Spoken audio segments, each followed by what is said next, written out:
Ça remonte à des décennies puisque j'étais au collège. C'est mon prof EPS, monsieur Héroux, qui jouait au rugby club de Rouen, qui faisait des activités rugbystiques un petit peu plus souvent que d'habitude. Et effectivement, c'est lui qui m'a inscrit au club de Rouen. Déjà, c'était le club de Rouen, donc depuis l'âge de 12-13 ans, je suis au rugby club de Rouen.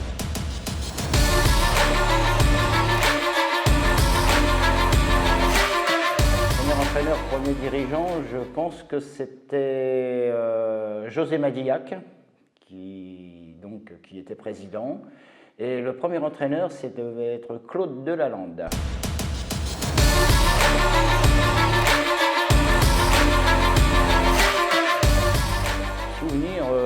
J'étais très impressionné puisque j'avais 17 ans à l'époque.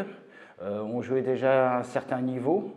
Et donc rentrer sur un terrain avec des gens comme Ramé, Brochek, etc., c'était quand même assez impressionnant. Ouais. J'étais le minot de l'équipe, disons, et donc bien protégé.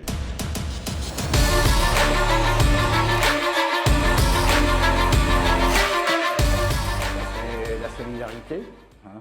On ne peut pas jouer tout seul, même les meilleurs ne peuvent pas jouer tout seuls. Et puis l'amitié. Et quand on a besoin de quelqu'un, on sait où s'adresser parce qu'on a une équipe avec.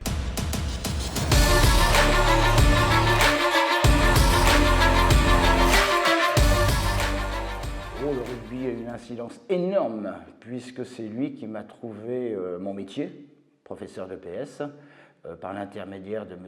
Madillac.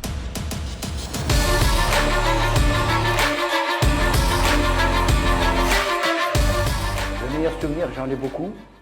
Heureusement, le plus douloureux, j'en ai un peu moins. Alors, le plus douloureux, pour commencer, c'est le lendemain d'un retour d'un match en Bretagne. Je pense que c'était à Trignac. Nous avons appris le décès de Christophe Boivet qui jouait avec nous et qui s'est tué en camion le lendemain. Ça a été vraiment le plus douloureux pour la simple et bonne raison, c'est que cette route, je la prenais régulièrement à l'époque. Le meilleur souvenir, il n'y a pas de meilleur, il y en a tellement, notamment tous les voyages à l'étranger qu'on a pu faire, en Côte d'Ivoire par exemple, un voyage mémorable, tous les voyages Ricard de l'époque, donc en Angleterre. Et aussi un autre souvenir qui m'a marqué, c'était le tournoi Henken qu'on a pu faire aux Pays-Bas. Là, c'était quand même assez fabuleux. Il y en a eu d'autres, l'Allemagne, etc., etc.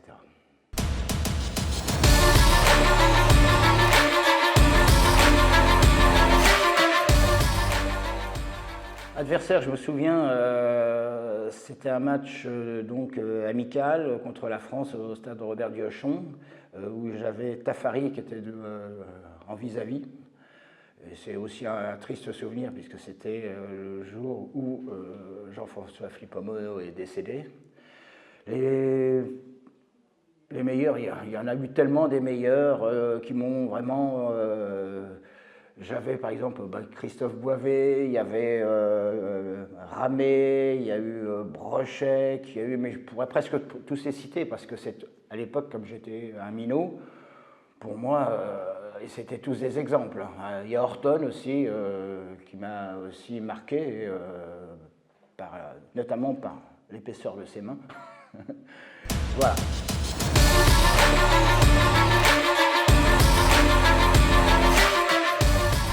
Celui d'hier, on pouvait faire beaucoup de choses.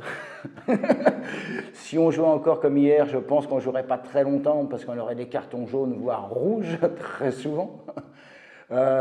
Non, c'est le jour et la nuit. Avant, c'était un rugby de contact différent, il y avait moins de règles, on pouvait ramasser des balles au sol, bon, de temps en temps, mettre une petite... on pouvait se défendre un petit peu, voilà.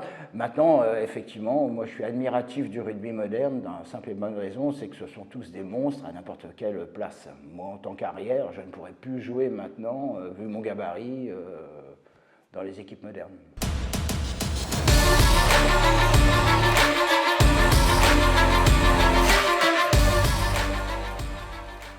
Solidarité, engagement, on joue les uns pour les autres, ça c'est sûr, amitié,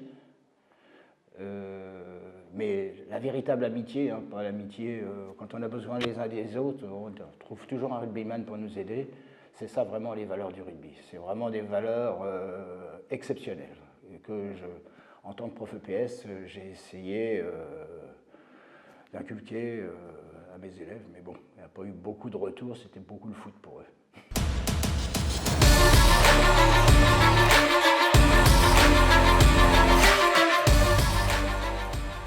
Difficile, par rapport à la question précédente, c'est un peu la même chose, hein. Solidarité, engagement,